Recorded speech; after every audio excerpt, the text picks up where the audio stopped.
Elms, or Te Papa Mission Station as it was formerly known by the Europeans, stands with the Waitangi Treaty House, Te Waimati Mission House and the Kerikeri Mission House as an example of the early missionary period in New Zealand.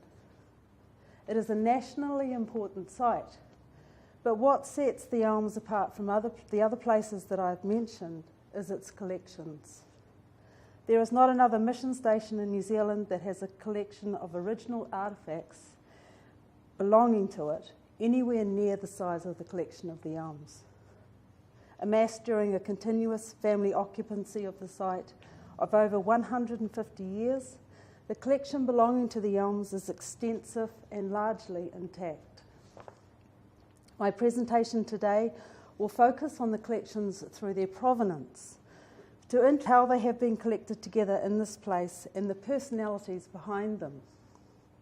The reason I have chosen this methodology is that the extent and variety of objects in the collections makes it very difficult to give a complete overview of all that they consist of, as what can be seen on display in the Mission House and Library is only a small part of the full collection. Let us start quickly by looking at some of the buildings.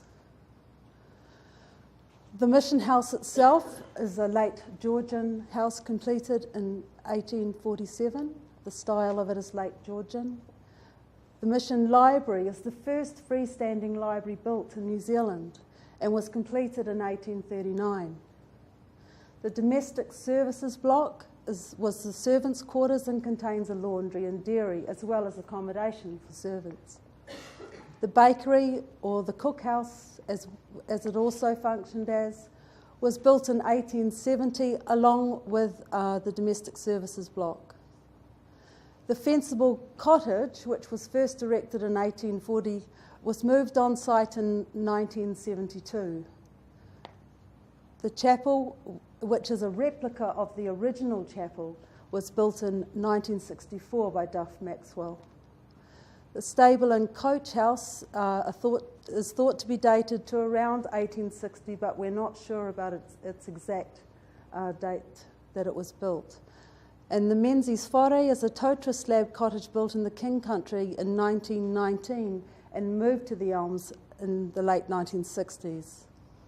The Volkness Cottage was built also by Duff Maxwell and it was intended to be a caretaker's cottage. The work was begun in 1969, but it was not finished. Here we have an image of the Mission House.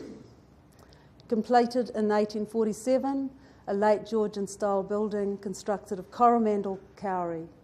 The two lean-tos, which you can just see one of them on the end, the eastern end of the house, were part of the original construction, but they were extended around 1914 to provide space for a small kitchenette and a bathroom.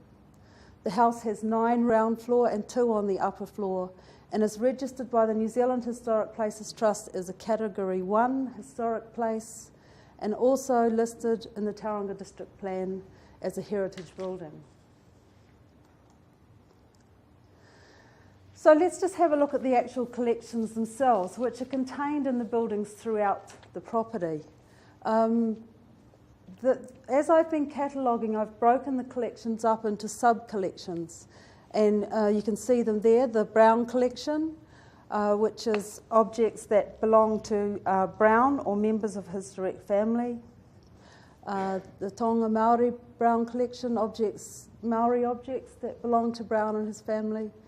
The Maxwell Women collection, which is Euphemia, Edith and Alice Maxwell.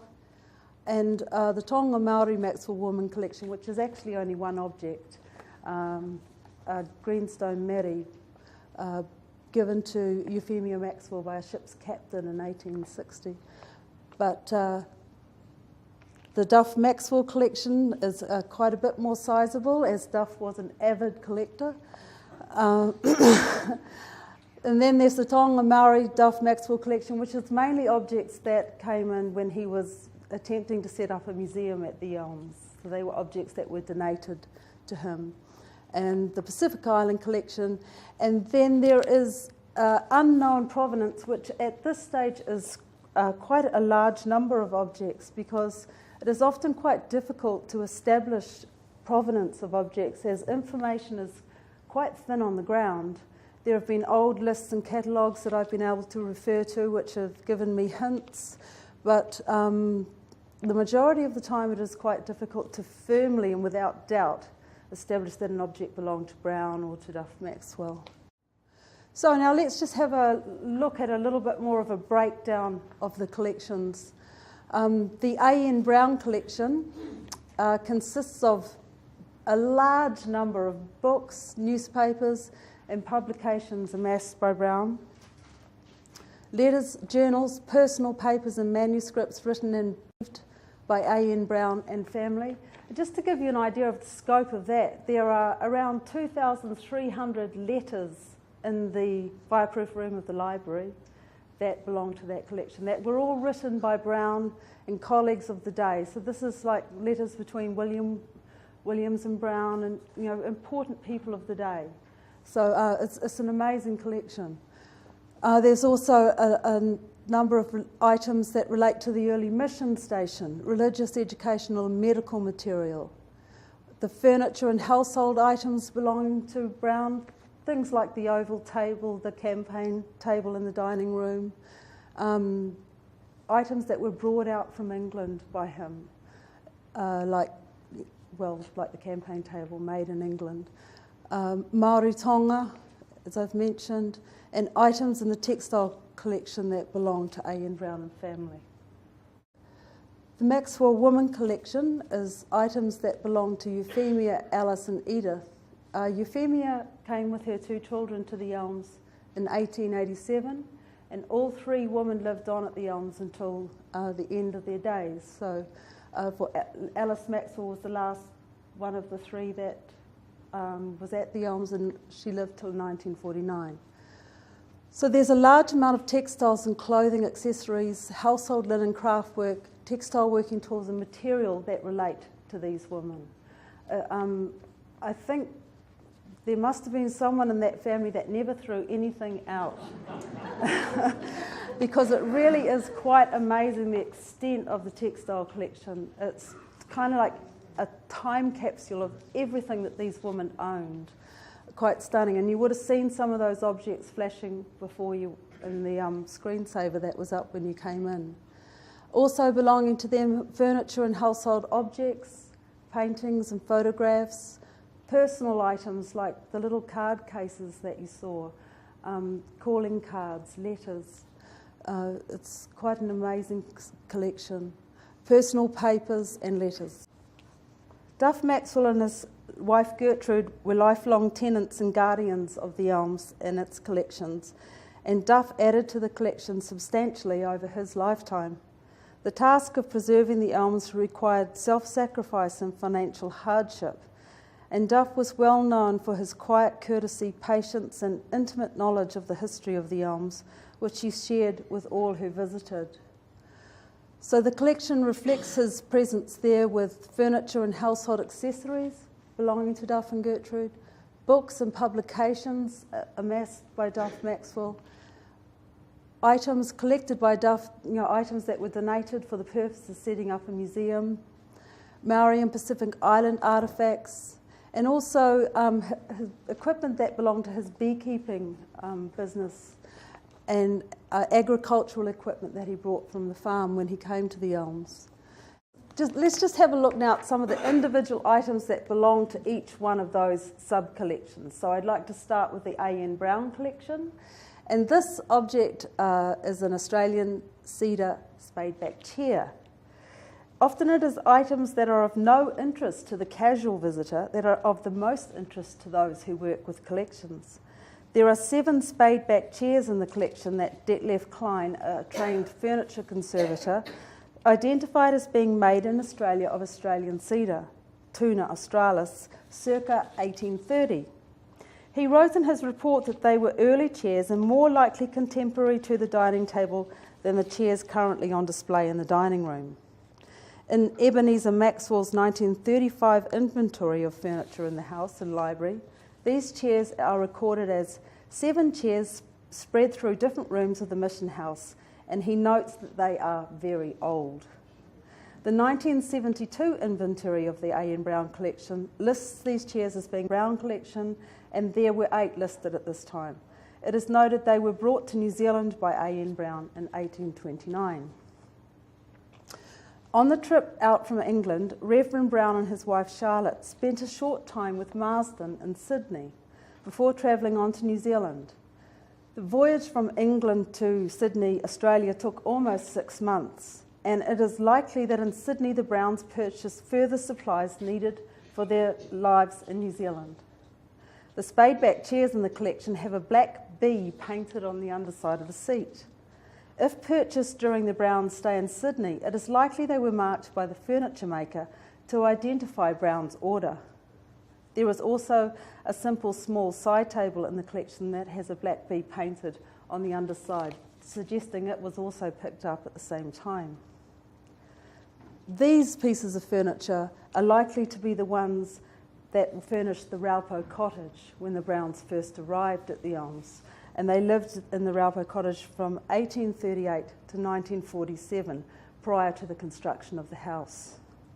The simple chairs are plain and undecorated, but elegant and functional, with a style similar to the Puritan furniture of North America. They suggest the style of furniture that would have been found in the mission house and library during the lifetime of Charlotte Brown in the early missionary period. This item that we see here, the ecclesiastical vest, I came across as I was cataloguing the textile collection. It had kind of just been wrapped up and put in a box rather quickly, I think, because the person who was working with it at that time probably didn't recognise it for what it was.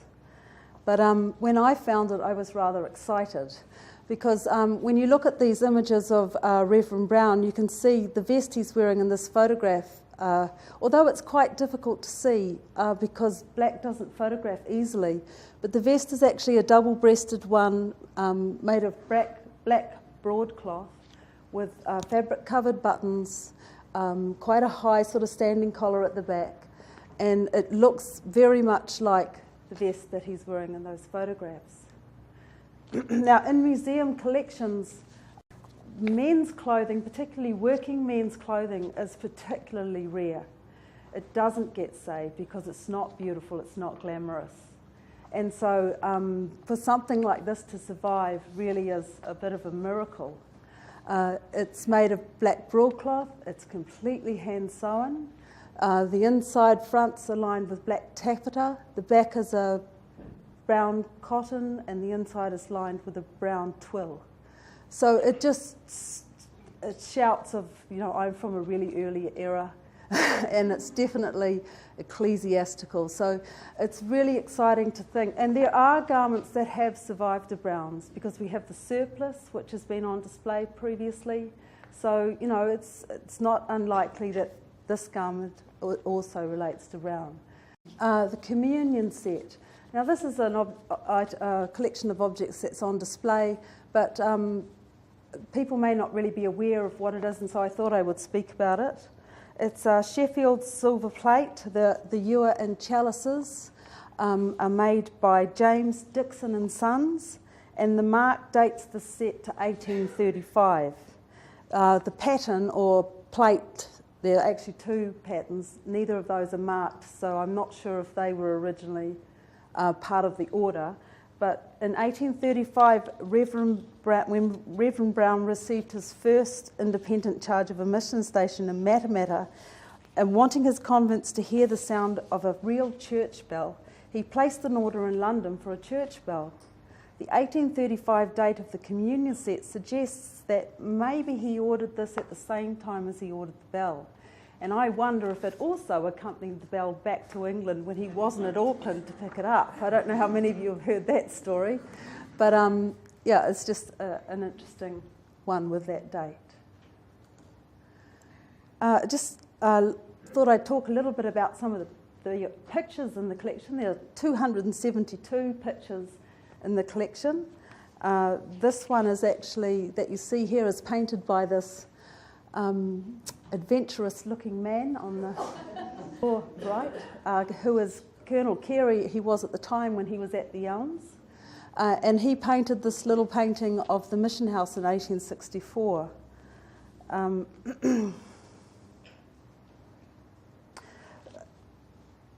The pictures at the Elms range from oil paintings.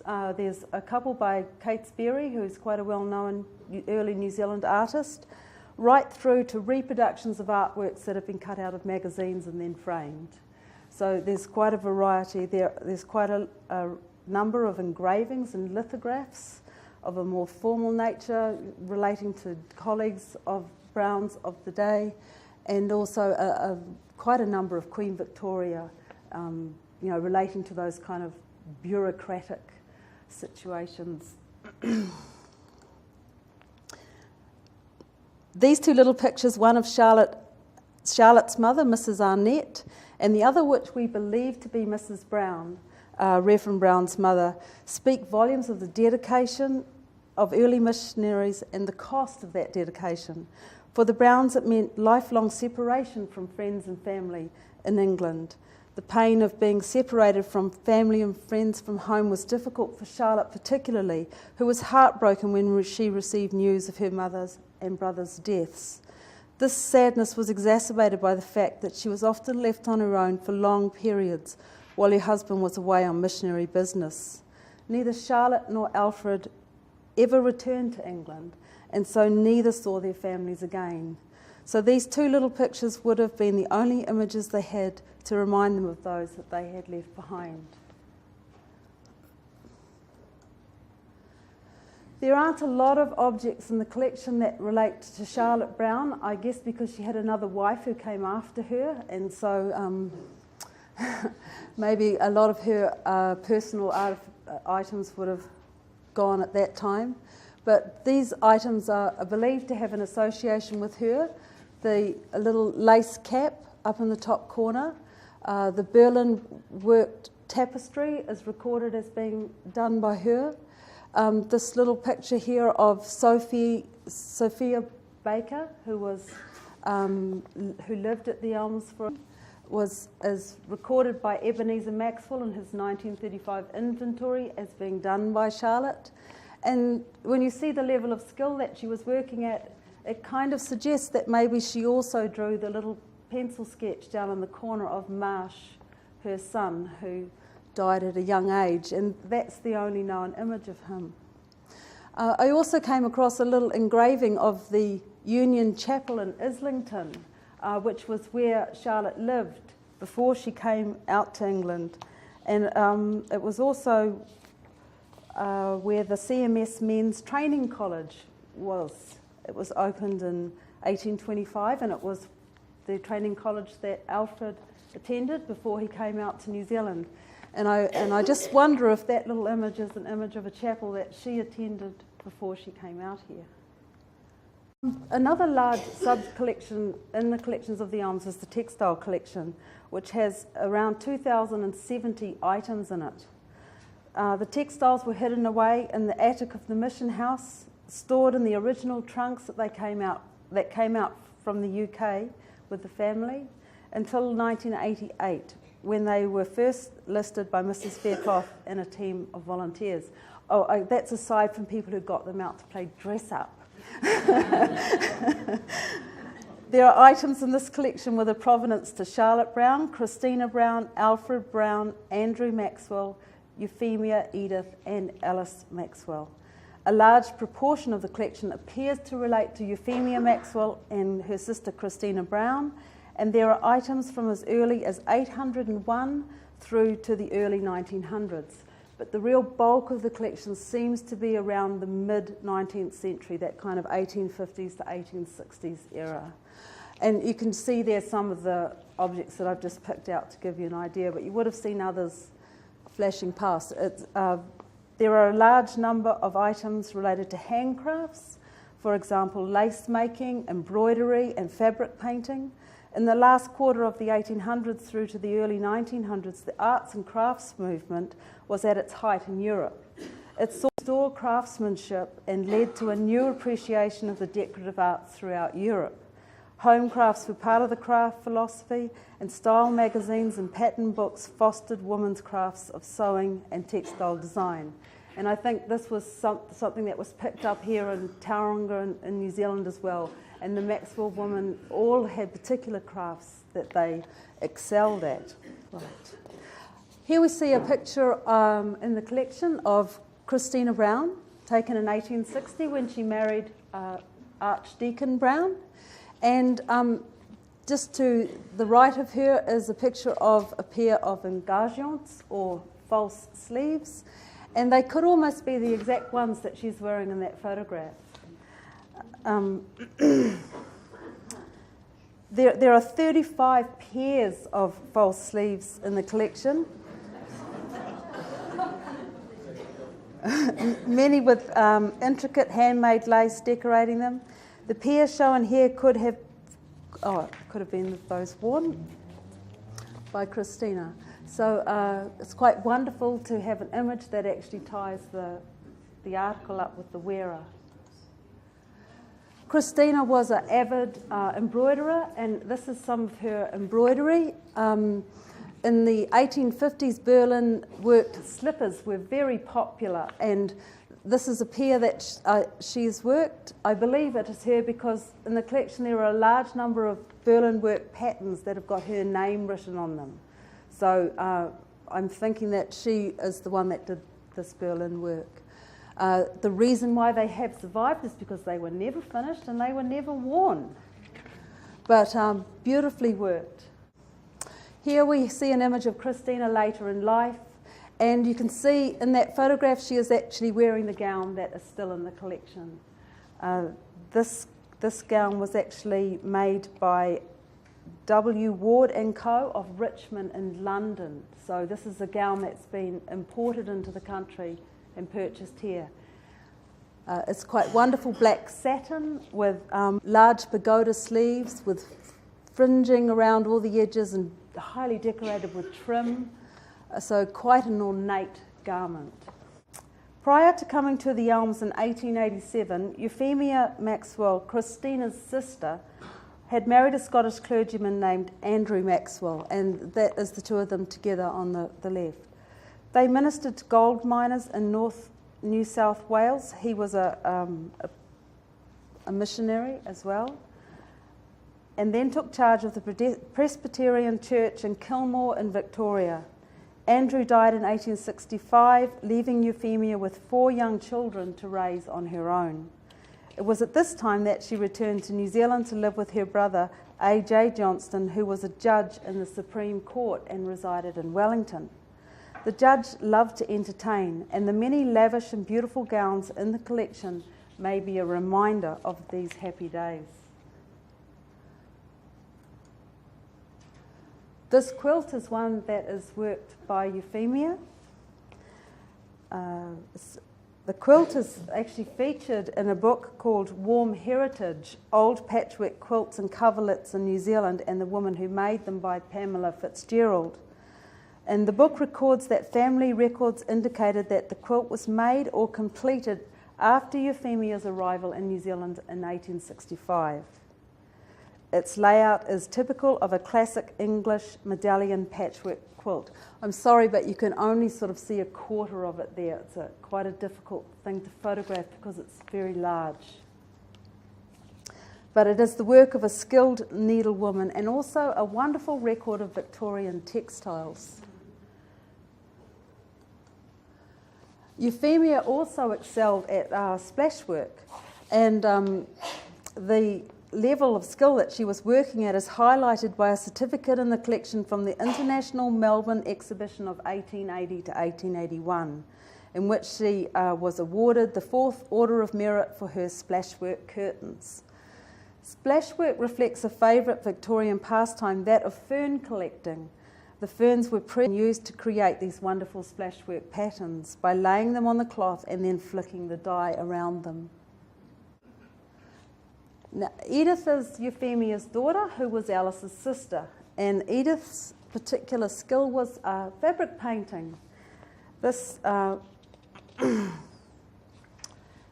this hand-painted handkerchief bag with blue trumpet flowers and butterflies is typical of her style, fine, delicate, and often floral. Edith also won an award with her painting. The certificate shown here is from the 1885 New Zealand Industrial Exhibition in Wellington, and it was awarded to Edith Maxwell for a table border with New Zealand flowers and oils on satin. Now, I'm not sure if this was the actual object that she received the award from, but when I came across it I thought, wow, that may have been a practice one, or it may actually be the one, but very beautiful thing.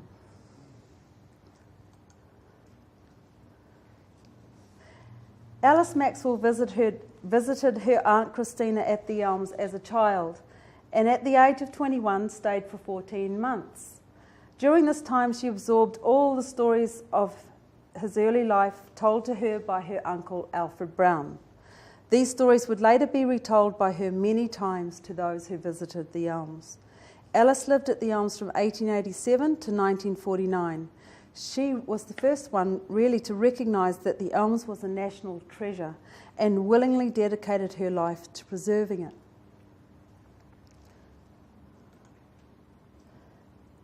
Woodcarving was a popular pastime for women in New Zealand in the early part of the 20th century.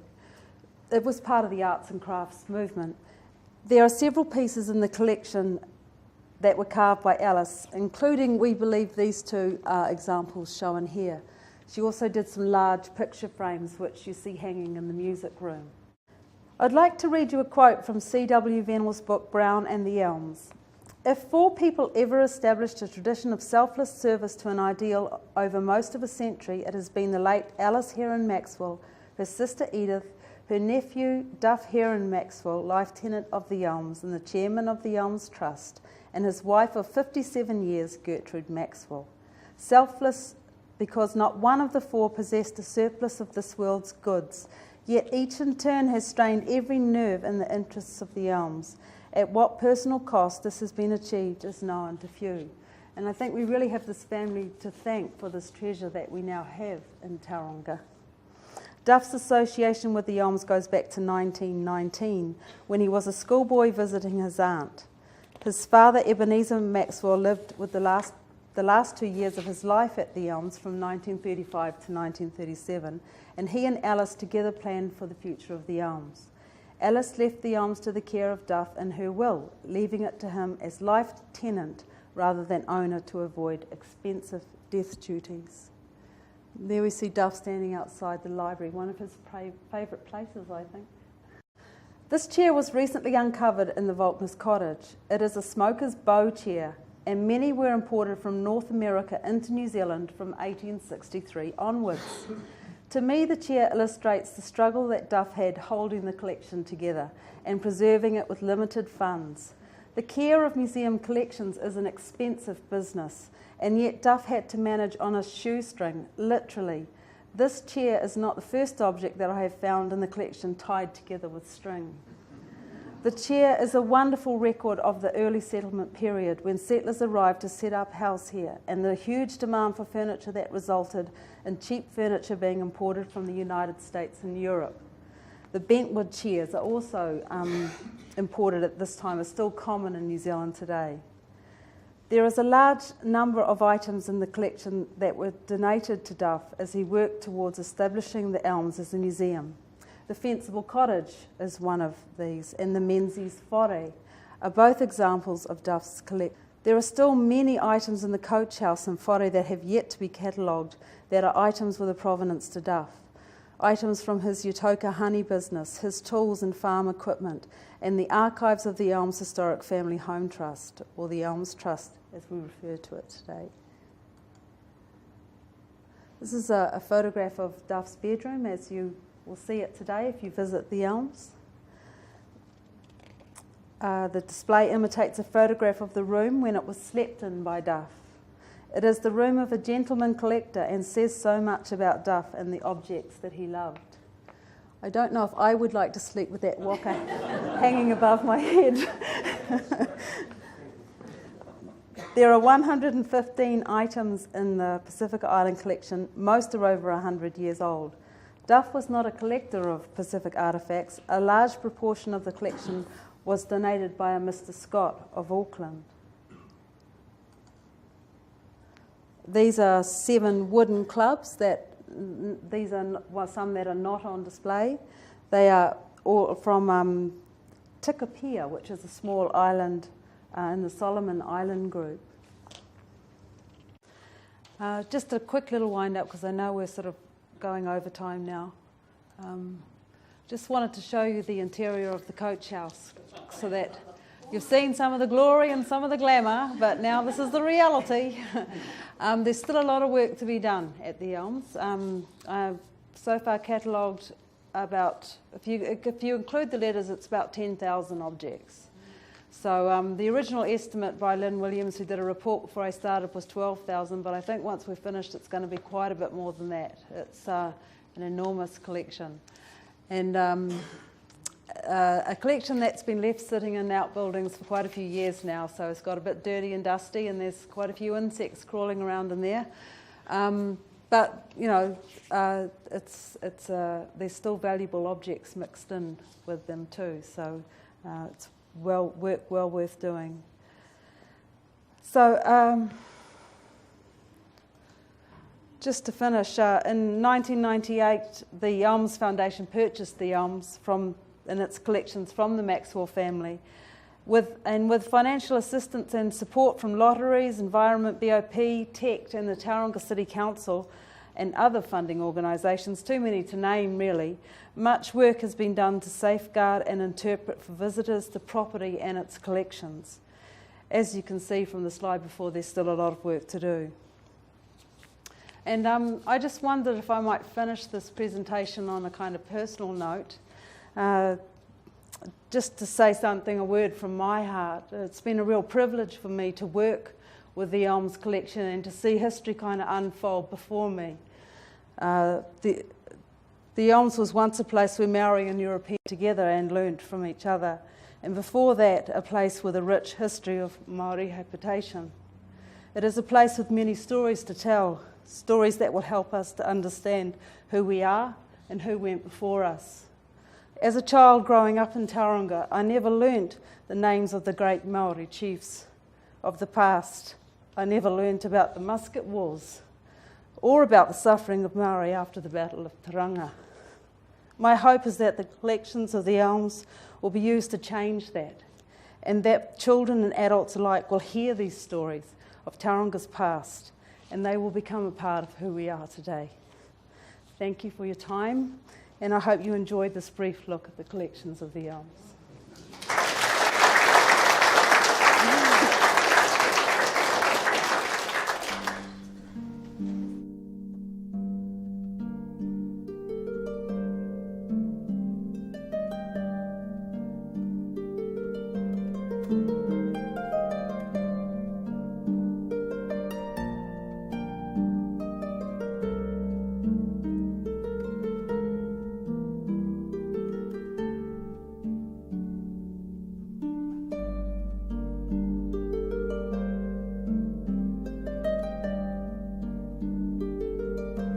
you.